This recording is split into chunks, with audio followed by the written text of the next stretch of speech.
हाँ जी बच्चे, तो द्विध्रुवीयता को चुनौती ये इस चैप्टर का अंतिम टॉपिक है। द्विध्रुवीयता को चुनौती, जैसे कि हमने देखा शीत युद्ध के दौरान पूरी दुनिया दो गुटों में बट गई थी। एक गुट था अमेरिका के लीडरशिप में पश्चिमी गुट और दूसरा था सोवियत संघ के लीडरशिप में पूर्वी गुट। और इन दोनों के बीच में विचारधारा का युद्ध चल रहा था, जिसे कि शीत युद्ध कहा जाता है।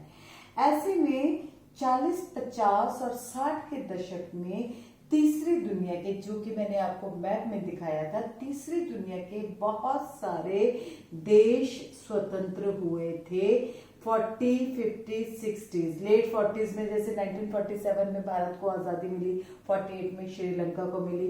तो 50 और 60 के दशक में एशिया, अफ्रीका और दक्षिणी अमेरिका के बहुत सारे देश आज़ाद हुए। अब इन देशों ने 50 और 50s और 60s के दशक में जो देश आज़ाद हुए, उन देशों ने डिसाइड किया not to join any of the bloc. किसी भी गुट को, किसी भी ब्लॉक को ज्वाइन नहीं करेंगे, मतलब वो निर्गुट रहेंगे। निर्गुट रहेंगे, एक किसी भी गुट को ज्वाइन नहीं करेंगे। इसी को बोलते हैं निर्गुट आंदोलन। जब इस निर्गुट आंदोलन की स्थापना 1961 में हुई थी, निर्गुट आंदोलन की स्थापना 1961 में हुई थी और इसके 5 मुख्य संस्थापक देश थे। लेकिन इससे पहले मैं बता दूं, निर्गुट आंदोलन की नींव रखी गई थी बांडुंग कॉन्फ्रेंस में, बांडुंग सम्मेलन में, जो कि इंडोनेशिया का एक शहर है। वहां पे एशिया और अफ्रीका की एकता को बनाए रखने के लिए एक सम्मेलन हुआ। और क्योंकि जो नए नए आजाद देश थे, वो चाहते थे कि ना हम इसमें शामिल होंगे ना इसमें शामिल होंगे, अतः वो अपने आप को इस शीत युद्ध की विभीषिका से दूर रखना चाहते थे। तो बांडुंग सम्मेलन में एक सहमति बनी तीसरी दुनिया के डेवलप कंट्री के बीच में कि हम इन गुटों से दूरी बना के रखेंगे। और इसी की पूर्ति, इसी का रूप जो सामने आया, वो आया निर्गुट आंदोलन। नाम, इसका फुल फॉर्म भी आता है नॉन अलाइंड मूवमेंट।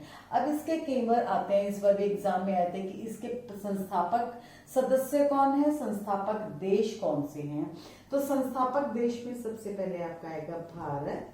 भारत के लीडर नेहरू जी।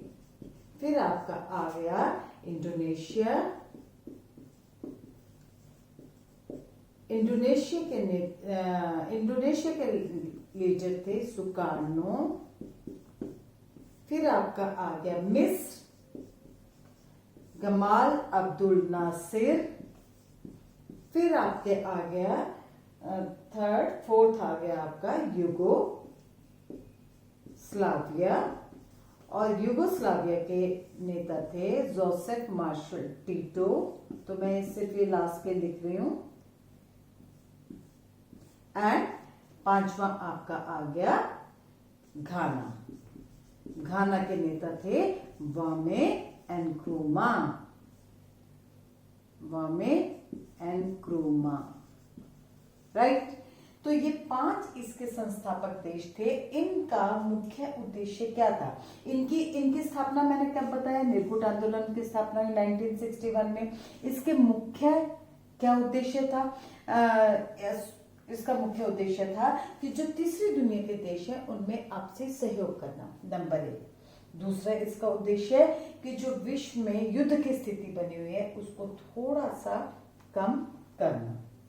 नंबर 3, क्योंकि ये सारे नए आजाद देश थे, तो इन्हें अपना आर्थिक विकास भी करना था। अगर ऐसे में ही किसी भी एक गुट के साथ शामिल हो जाते, तो जो मिलने वाली सहायता, दोनों गुटों से मिलने वाली सहायता थी, वो इनको प्राप्त नहीं होती।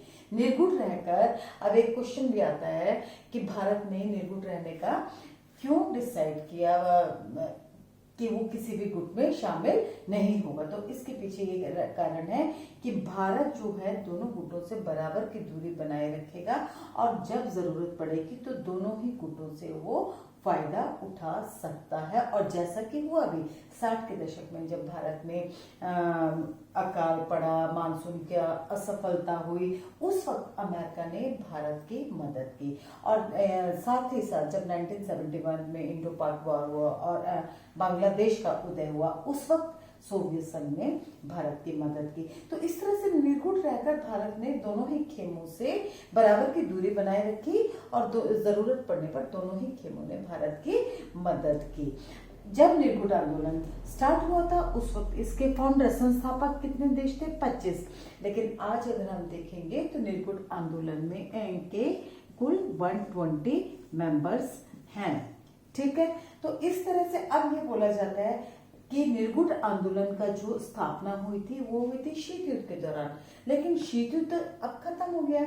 जब शीत युद्ध खत्म हुआ 1991 में, वो हम अगले चैप्टर में डिटेल में पढ़ेंगे, सोवियत संघ का विघटन हो गया था, शीत युद्ध खत्म हो गया था। जब शीत युद्ध खत्म हो गया तो अब ऐसे में निर्गुट आंदोलन का क्या उद्देश्य रह जाता है? तो अब ये क्वेश्चन भी आपकी एनसीईआरटी का 9वां क्वेश्चन है फर्स्ट चैप्टर का, ये भी आपको करना है कि निर्गुट आंदोलन की क्या प्रासंगिकता है। What is the relevance of the non aligned movement.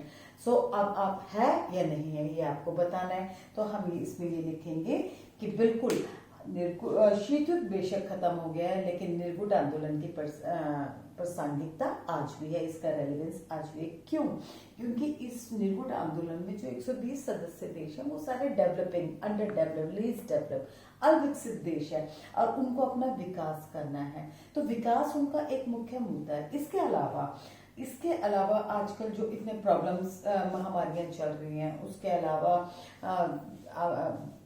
महामारियों के अलावा पर्यावरण का, ग्लोबल वार्मिंग का इतने मुद्दे हैं। तो इनका अब जो है फोकस शीत युद्ध से हटके अपने आर्थिक विकास के लिए, आपसी सहयोग के लिए, आपसी टकराव को खत्म करने के लिए इनका फोकस उन मुद्दों पे आ गया है। अतः हम ये नहीं कह सकते कि निर्गुट आंदोलन शीत युद्ध के बाद अब प्रासंगिक हो गया है। ठीक है, तो ये निर्गुट आंदोलन का ये टॉपिक यहाँ खत्म होता है।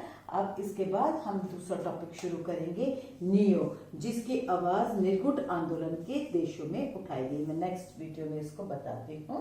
ओके।